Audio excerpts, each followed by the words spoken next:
গতকাল দেখেছেন যে উত্তরবঙ্গে নির্বাচনী সভা হয়েছে, যেখানে বাংলাদেশ জামাত ইসলামী সম্মানিত আমির উপস্থিত ছিলেন, আমাদের পঞ্চগড়ে সার্জিস আলম, রংপুরে আক্তার হোসেন, আমাদের সদস্য সচিব, তারা সেখানে নির্বাচনী জনসভা করেছেন।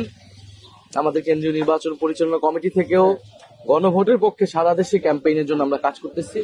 তা আমরা পাশাপাশি আমাদেরকে ভোট দেওয়ার গুরুত্ব এবং গণভোটের গুরুত্বটা আমরা মানুষকে বোঝাচ্ছি এবং আমরা মানুষকে উৎসাহিত করছি যাতে মানুষ 16 বছর পরে যেহেতু একটা সুষ্ঠু নির্বাচনের পরিবেশ তৈরি হয়েছে, মানুষ যাতে নির্বিঘ্নে নির্ভয়ে উৎসবমুখর পরিবেশে ভোট দিতে আসেন।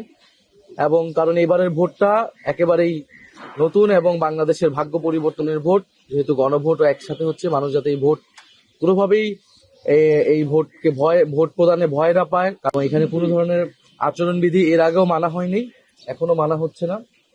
পোস্টার থেকে শুরু করে এই বিদ্যুতের তারে পোস্টার ঝুলানো হচ্ছে এবং আমাদের যে ব্যানার বা বিভিন্ন জায়গায় আমরা আচরণবিধি মেনে যতটুকু আমরা প্রচারণা কার্য করছি সেখানে বাধা দেওয়া হচ্ছে, ব্যানার ছিঁড়ে ফেলা হচ্ছে।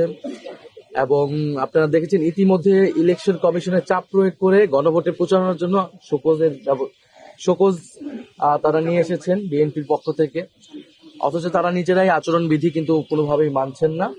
এবং বিভিন্ন জায়গায় এই যে ফ্যামিলি কার্ড, কৃষক কার্ড ইত্যাদির নামে আসলে এক ধরনের ভোট কিনার এক ধরনের আসলে এটা প্রক্রিয়া, এক ধরনের কৌশল তারা আসলে অবলম্বন করতেছে। এটা আসলে কিন্তু মানুষ আসলে এটাতে আসলে রেসপন্স করতেছে না। আমরা মানুষের সাথে কথা বলতেছি, মানুষ আসলে এগুলা বিশ্বাসও করতেছে না। কারণ মানুষ এর আগেও এই ধরনের মিথ্যা প্রতিশ্রুতির কথা বিভিন্নভাবে শুনেছে। মানুষ আগের থেকে যথেষ্ট পরিমাণ সচেতন। মানুষ আসলে প্রশ্ন করে, আমাদেরকে প্রশ্ন করে যে একটা প্রতিশ্রুতি দিলেই হয় না, কিভাবে সেটা বাস্তবায়ন যোগ্য হবে। ফলে আমাদের যারা প্রতিদ্বন্দ্বী জোট রয়েছে তারা বিভিন্ন মিথ্যা আশ্বাস দিচ্ছে, তারা আসলে বাস্তবায়নের কোনো রূপরেখা তারা নাই। এবং এগুলো আসলে আমাদের দেশের জাতীয় যে সমস্যা এই মুহূর্তে এবং ভবিষ্যৎ সরকারের, পরবর্তী সরকারের যে দায়িত্ব, সেই তুলনায় এই সমাধানগুলো খুবই অপ্রতুল। আপনি কয়েকটা কার্ড দিবেন, সে কার্ডে কিছু টাকা দিবেন, সেটা সোশ্যাল সেফটি নেটসের আওতায়। সোশ্যাল সেফটি নেটস অলরেডি বাংলাদেশে কিন্তু এটা কার্যক্রম রয়েছে। আপনি সেটাকে জাস্ট রাজনৈতিক প্রণোদনা হিসেবে ব্যবহার করতেছে। যখন নির্বাচনী প্রচারণার সুযোগ ছিল না, তারা শোকসভার নামে, এটার নামে, সেটার নামে আসলে প্রচারণা চালিয়েছে। এগুলো আসলে আমরা অত বলতে চাই না, এটা ইলেকশন কমিশনের দায়িত্ব। আমরা আমাদের কাজটাই আসলে করতে চাই। আমরা এই 11 আসনে বিভিন্ন এলাকায় বিভিন্ন ধরনের সমস্যা, যেমন এই এলাকায় আমরা আজকে এসেছি, এখানে পানির একটা বড় সংকট আছে। এখানে মানুষজন ভোর থেকে উঠে গ্যাসেরও সংকট আছে, ভোরবেলার মধ্যে সকালের মধ্যে গ্যাস চলে যায়। পানির সংকট আছে, ওয়াসা এটা আবেদন করা হয়েছে, সেটা আমরা কিভাবে এটাকে তাদের একটা সুবিধা আদায় করতে পারি। প্রকাশ্যে এখানে মাদকের একটা কারবারি চলে এবং এলাকার মানুষ, বিশেষত তরুণ সমাজ, এটা দ্বারা ক্ষতিগ্রস্ত হচ্ছে। এই মাদককে নির্মূল করতে হবে। এই মাদকের সাথে যুক্ত আসলে প্রশাসন এবং রাজনৈতিক ব্যাকআপ। ফলে এই দুইটাকেই আমাদেরকে যদি আমরা দূর করতে পারি, এই মাদক সমস্যা সমাধান সম্ভব।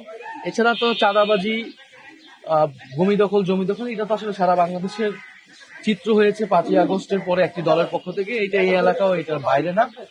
এবং এই এলাকায় বড় ধরনের আসলে ভূমি অধিগ্রহণ, জমি দখল, এটা এর আগেও হয়েছে, সেটাই কন্টিনিউ করছে।